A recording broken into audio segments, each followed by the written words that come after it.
entrar, né? Sim. O que tens que pedir ao Benja é Cá estou.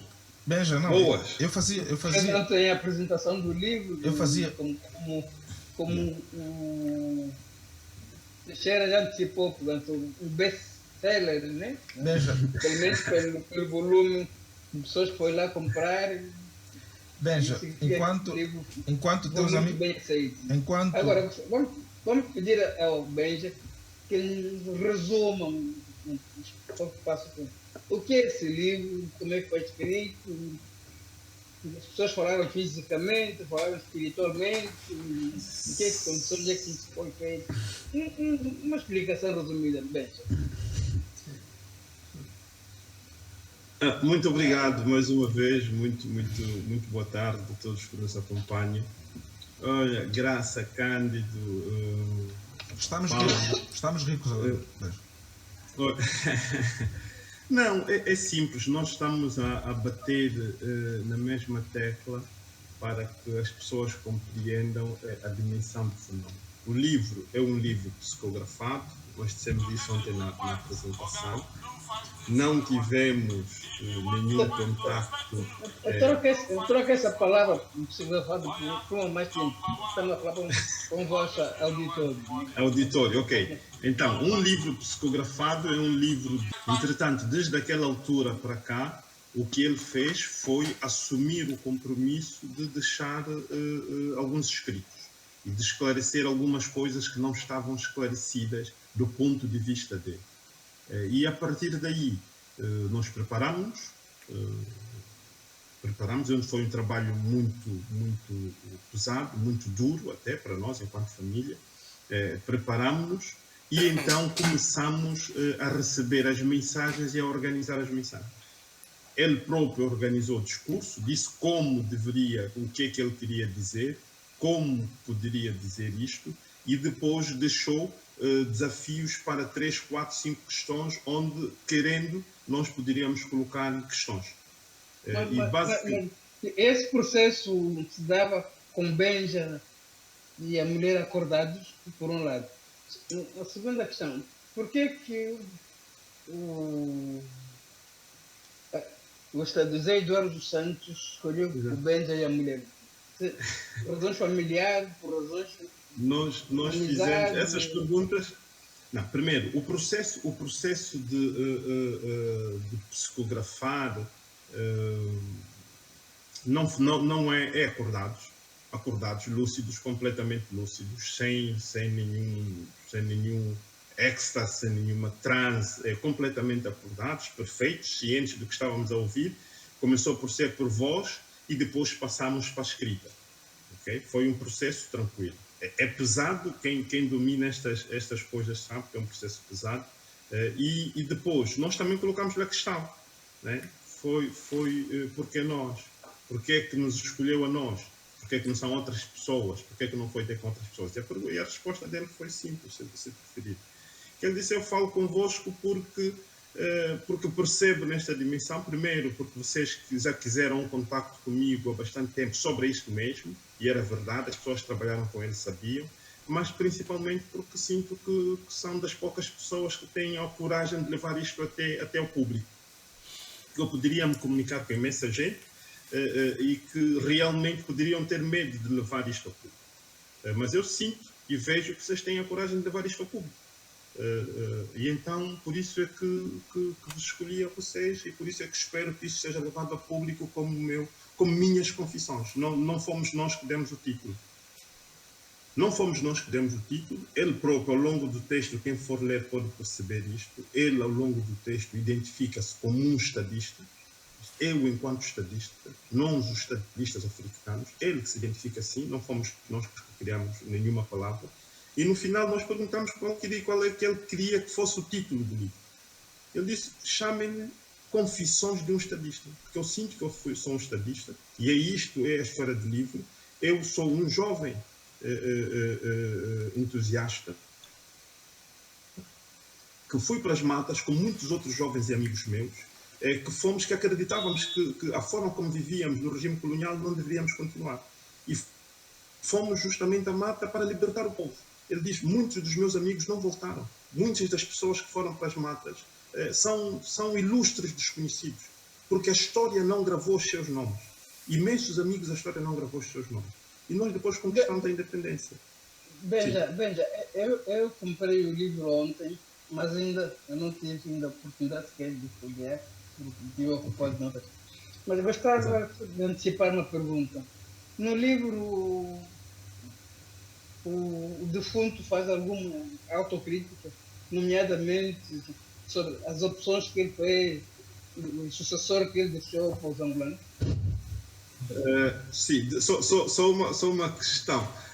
Graça, não lhes chamo de defunto, sabe? Porque os mortos de facto não falam. Esse é um problema que nós com o qual vamos nos debater. Os mortos não falam, porque a morte é morte. A morte é um vazio. Agora, os espíritos não morrem. Todos os cristãos têm subejos exemplos sobre isso. Os espíritos não morrem. Mas nós próprios, na ancestralidade africana, temos isto. Nós temos práticas e temos rituais para honrar os ancestrais. Isso não significa... Quando nós estamos a honrar os ancestrais, quando nós vamos pedir autorização do ancestral, quando vamos despejar comida, quando vamos despejar bebida, o que é que nós estamos a acreditar? Estamos a acreditar que os ancestrais nos falam, que nos comunicam, que se comunicam conosco. Conosco isso está claro. Pronto, entretanto, nós não falamos com nenhum morto, porque os mortos não falam. A mediunidade é o processo de intermediação entre uma comunicação do espírito e o mundo material. Foi o que nós fizemos. Também a segunda parte da pergunta. Na segunda parte, sim, ele respondeu, está lá no livro. Aliás, o livro, e é uma coisa que eu quero tranquilizar a todos, o livro não é um conjunto de acusações para com as pessoas. Não é isso que contém.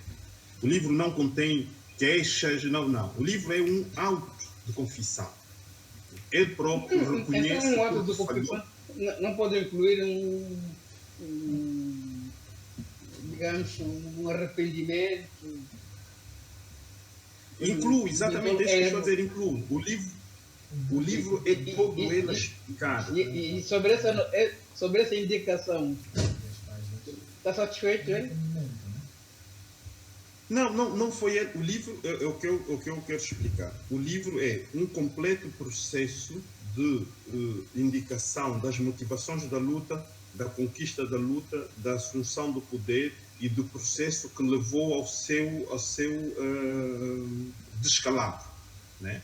O processo que levou ao seu descalabro, o sistema que foi montado para controlar as instituições, a fragilidade das instituições para favorecer o partido, o medo com que esteve rodeado, e isso impediu-lhe de fazer a missão que ele tinha.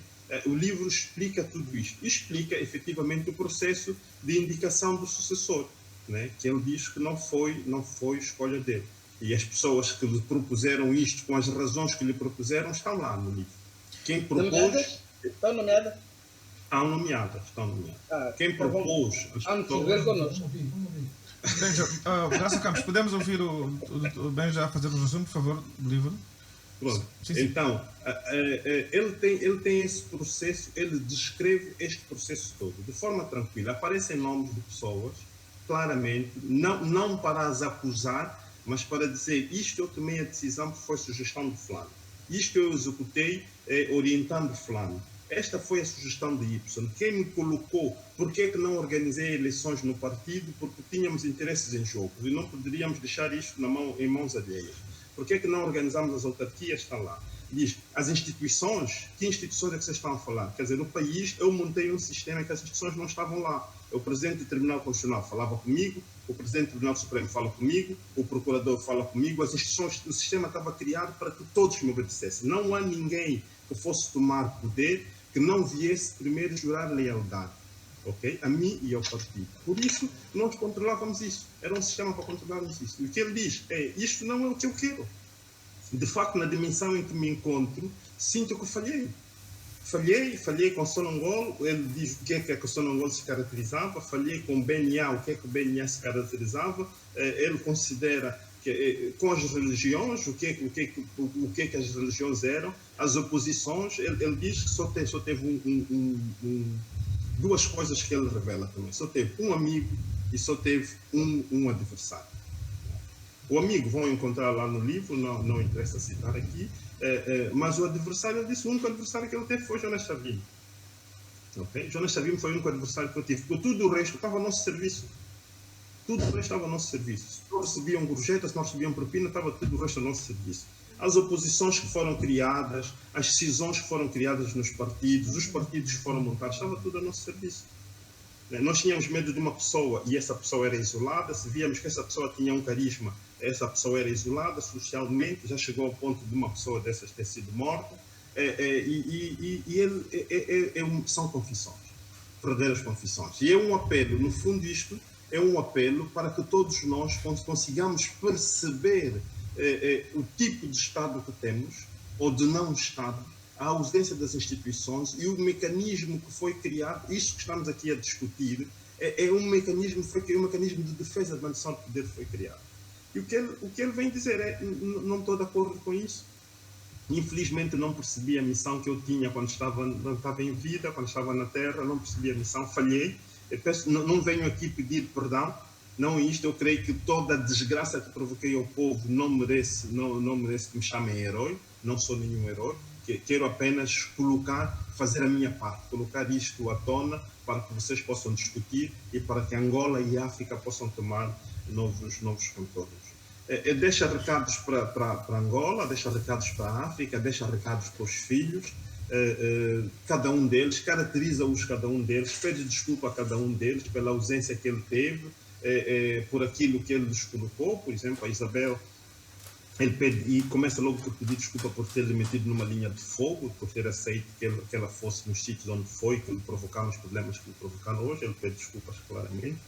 E caracteriza cada um deles e pronto, e está lá. Eu creio que, independentemente de acreditarmos ou não acreditarmos, sabem que eu acredito, se não acreditasse, não organizava com a Sol isto, mas independentemente de acreditarmos ou não, o que nós devemos fazer como angolanos é ler a obra. Tá bem. Ele pede desculpas só aos filhos, não aos angolanos, de modo geral? Pede desculpas aos angolanos, ele pede desculpas aos angolanos, pede desculpas às vítimas do 27 de maio, que ele explica o que aconteceu no 27 de maio, as causas do 27 de maio, pede desculpa aos angolanos, pede desculpa a todos, né? Pede desculpa a todos e reconhece efetivamente que foi. No fundo, temos aí, nessa dimensão, um estadista profundamente arrependido e que quer efetivamente mudar, quer que as coisas mudem. E o desafio que ele tem é mudar a partir da consciência que cada um de nós tem. É mudar a partir da consciência que cada um de nós tem. Independentemente de quem vai substituir, as falsas ideologias que nos separam, os medos que temos, as luxúrias em que mergulhamos, ele deixa isto muito claro. Como é óbvio. Bejo, tens alguma informação da reação dos filhos? Como é que os filhos caracterizam? Estão também surpreendidos com este exercício? Ou encararam com alguma naturalidade já? Não, eu creio que os filhos agora devem estar a ler também, porque pelo menos os filhos diretos, quer dizer, os mais famosos, vamos assim dizer, nós sempre fizemos um esforço de os contactar, deixamos muito claro o que estava a acontecer, o processo que estávamos a seguir, não só em relação à obra, mas em relação a muitos recados que ele enviou naquele período conturbado, que estava a disputar se o corpo ia para Angola ou não vinha, se ia ou não vinha. Nós deixamos muitos recados, eles têm provas disso. Não leram, muitos leram e fizeram vista grossa. Falamos com pessoas muito próximas dos filhos, transmitimos o que estava a acontecer. É normal que as pessoas neste momento estejam um pouco irritadas, outras estejam um pouco tristes. Por exemplo, o livro tem nomes de pessoas que eu conheço e lido muito bem com eles. Sim, mas não é por causa disso que eu havia de retirar os nomes das pessoas, percebe? Porque estaria a adulterar e estaria a faltar com a verdade, né? E com a minha própria crença e com a fé, né? Se eu fosse retirar o nome das pessoas, era melhor não trazer as estampas confissões. Então estamos lá, ainda não recebemos nenhuma reação formal, já vimos uma ou duas, mas como tudo, o livro está aí. colocamos a estampa e as pessoas são livres de reagir, afinal estamos a construir uma democracia e afinal a liberdade é um direito fundamental e a liberdade de crença é o outro direito fundamental. As pessoas acreditam ou não acreditam, desde que nos respeitemos, sigamos adiante e construamos uma verdadeira nação e um verdadeiro continente. Bom, vou deixar aqui a consideração de alguns colegas que quiserem eventualmente fazer uma outra questão ao Benja, mas Benja dizia que essa com os espíritos não é nada porque o nosso continente é fértil nisso, quer dizer, é uma cultura nossa, é uma cultura dos nossos ancestrais, não é, serem guiados, por exemplo, quando há momentos de crise para orientá-los de como atuar e tudo o resto. Portanto, não é uma questão nada extraordinária, né? Talvez o facto de ser um estadista a falar, não é? Se calhar. Provavelmente, sabe, Cândido,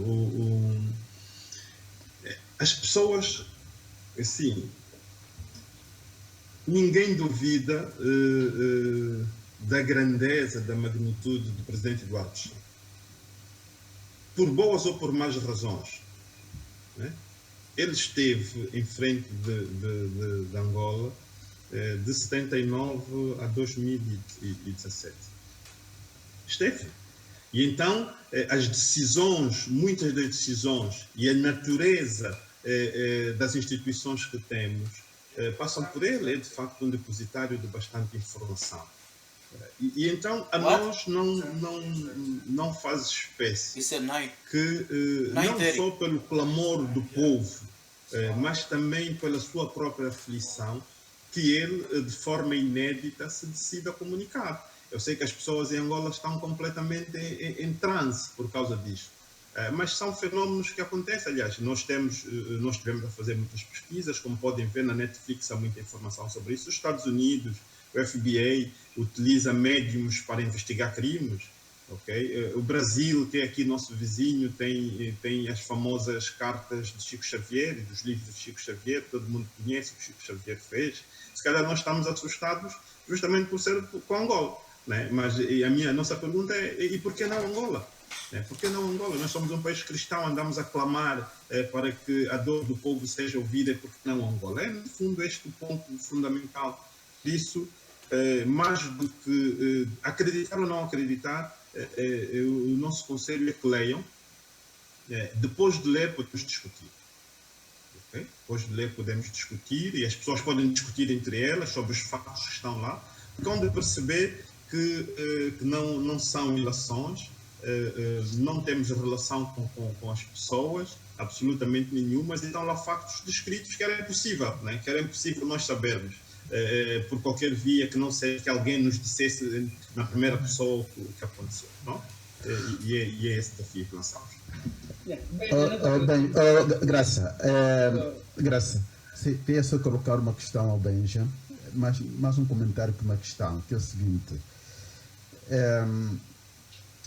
Quer dizer, há um quadro de crença a partir do qual as pessoas podem ler o livro.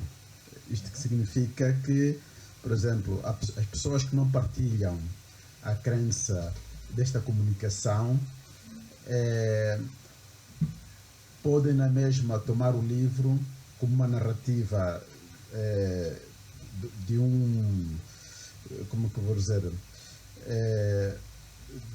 de acontecimentos, provavelmente, mas se bem entendi, é que a questão a questão da fonte é essencial para compreender, digamos, essa narrativa. No fundo, quero dizer o seguinte: vamos supor que uma pessoa seja descrente da possibilidade desta comunicação. Pode na mesma tirar algum usufruto do livro, ou isto é condicionado por esta crença? Esta é a primeira pergunta. A segunda seria, no caso de haver uma discrepância de um testemunho, vamos supor, por exemplo, que ele diga foi fulano, eu dei esta ordem ao fulano para executar isto. E vamos supor que o fulano não confirme isto. Temos que pressupor que pode ser um erro do próprio José Eduardo dos Santos na sua confissão. Quer dizer, ele pode eventualmente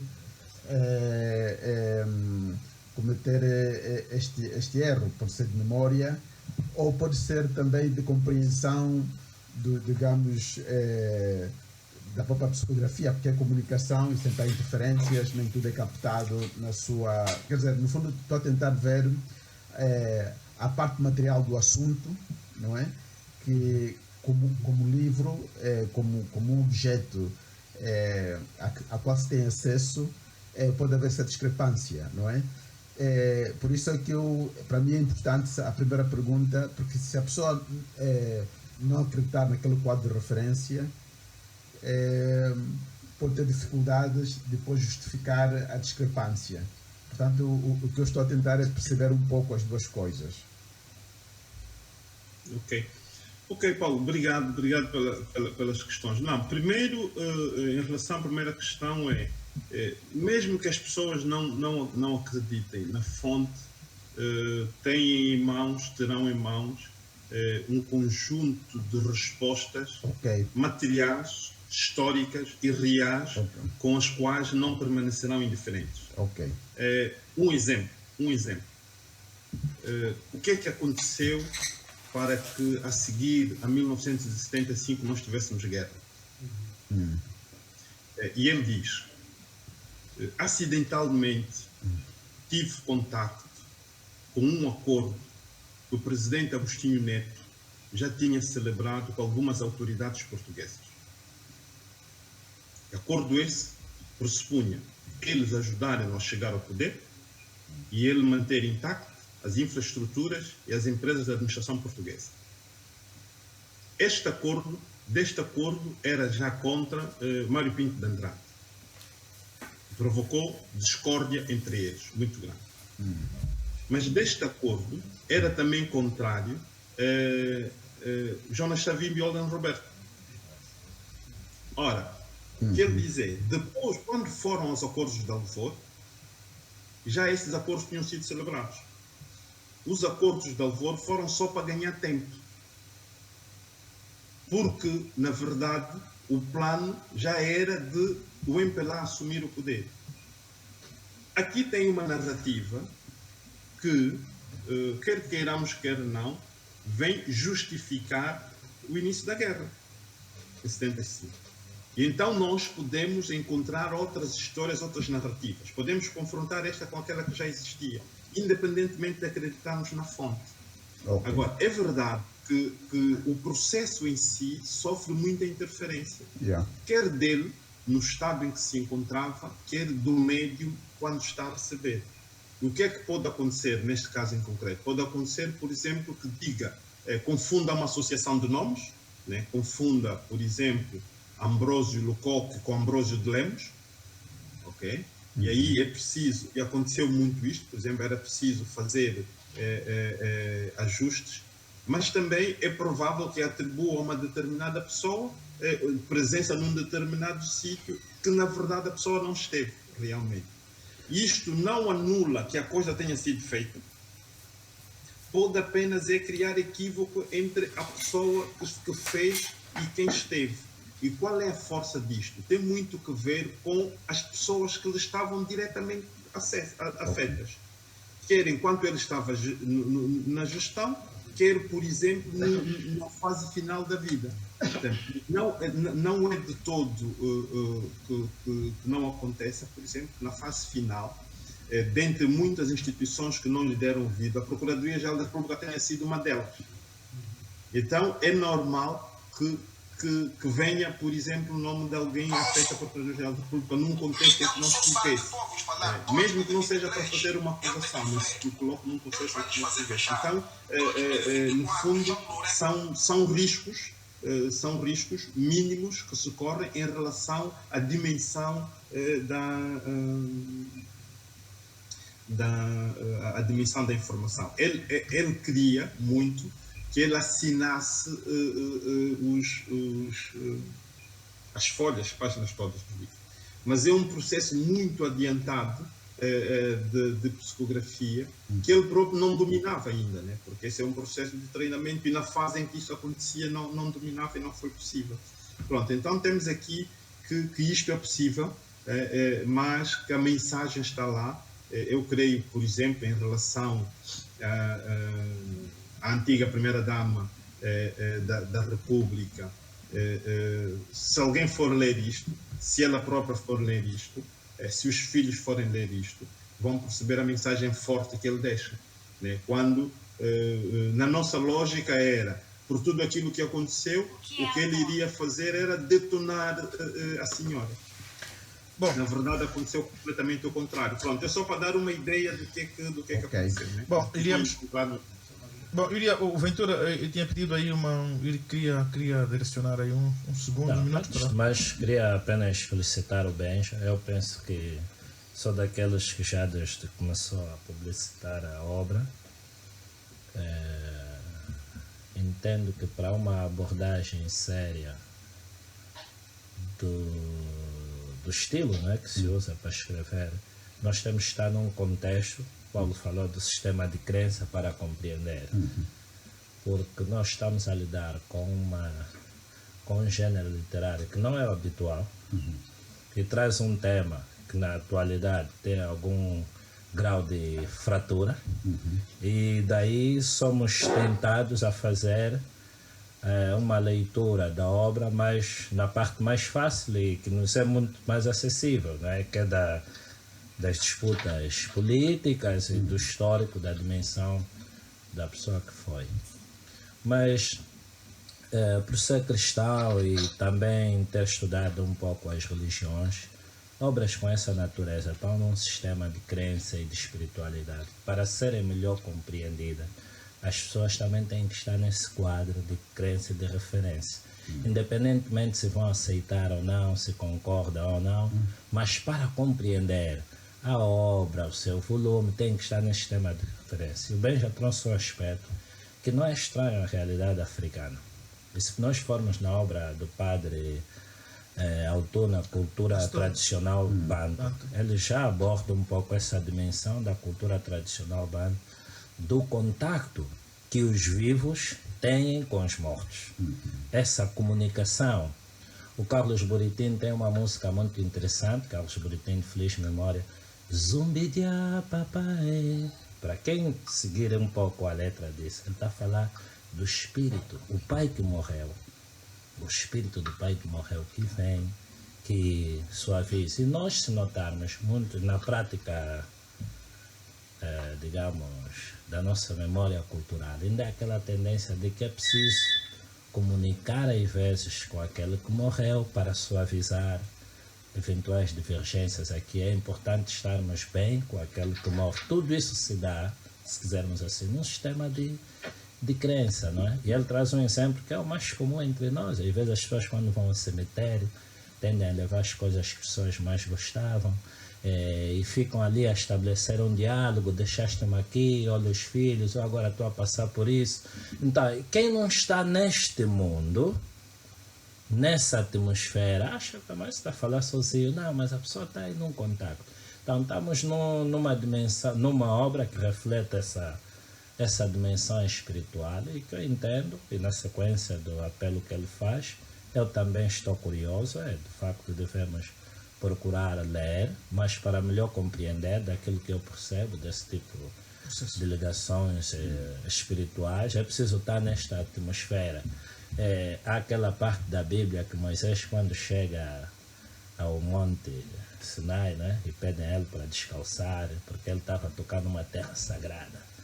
Então, o que é que os teólogos trazem nisso? Não, você para entrar aqui, você tem que estar puro, tem que estar num estado para melhor compreender a mensagem que você vai receber. Tem que estar neste patamar, nesse estado. Então, isso não retira a possibilidade de depois, quem também estiver interessado no conteúdo da obra, do meu ponto de vista, também por causa da liberdade de expressão e do pensamento, tirar as ilações que assim entender, e dele também demandar o entendimento que assim precisar. Mas eu acho que do ponto de vista do procedimento científico e de como ele está a explicar, deve ser aceito, não é?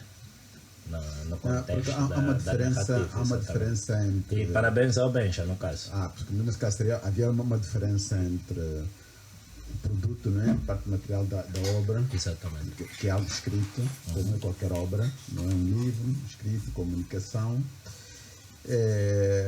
como por exemplo a Bíblia, não é? Exato. A Bíblia alguém pode ler como um livro, e depois um ateu pode pegar Cântico dos Cânticos e ler ver como uma poesia, não é? Exato. Ou a criação da Terra ler como um mito, como dos gregos.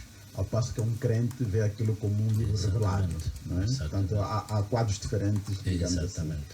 assim. Então, a minha pergunta era a primeira era se era preciso, digamos assim, este código, não é? Quer dizer, era preciso estar dentro do quadro de crença para poder perceber o livro, não é? A minha intuição é que são duas coisas diferentes. Uma coisa são as pessoas que precisam desta chave de leitura, que é o quadro de crença, e a outra é a materialidade do livro, não é? Vão pegar histórias, acontecimentos, não é? E a partir daí, por exemplo, se alguém tiver curiosidade, vai pegar algo que é descrito e investigar, por exemplo, a relação, o que o Ben já falou sobre 75, não é? Vai procurar mais documentação para ver, depois poderá dizer, olha, este fato confirma-se porque há documentos sobre isso, já alguém também fez referência sobre isso, etc. Não é? E depois também, que mesmo que os Eduardo estivesse, quer dizer, antes dele morrer, vamos supor que ele ditasse estas confissões assim ao vivo, digamos assim, de alguma maneira, a possibilidade de ele se enganar não se podia descartar. Nós nunca sabemos, permita-me, São Paulo, se ele próprio, nós sabemos, pelo menos naquilo que nos era público, ele sempre foi uma pessoa muito discreta. Exatamente. Nunca sabíamos até se ele também era alguém que eventualmente era, não sei se diria adepto ou aderente desse tipo de, né,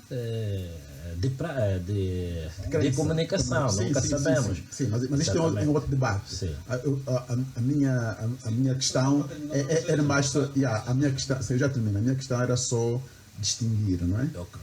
Há alguns que vão ler a obra sem o quadro de crença, vão pegar no livro e vão ler, não é? E há outros que, para ler um livro, vão ter que estar familiarizados ou pelo menos em sintonia com o quadro de crença. Era esta a minha questão.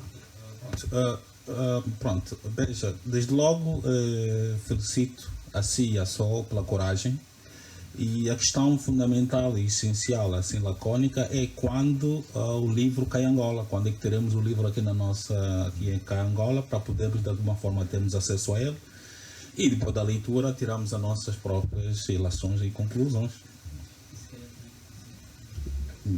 Muito obrigado. Quero primeiro agradecer o Ventura pelas palavras e pelo enquadramento que creio que é fantástico. E ao Pongolola agradecer igualmente e dizer que nós de facto estamos aqui a tratar dos procedimentos para termos a obra, pelo menos no início do mês de agosto em Luanda, e começarmos a programar o lançamento no dia 28 de agosto. Mas vai vender na Cidadela ou no Estado Nosso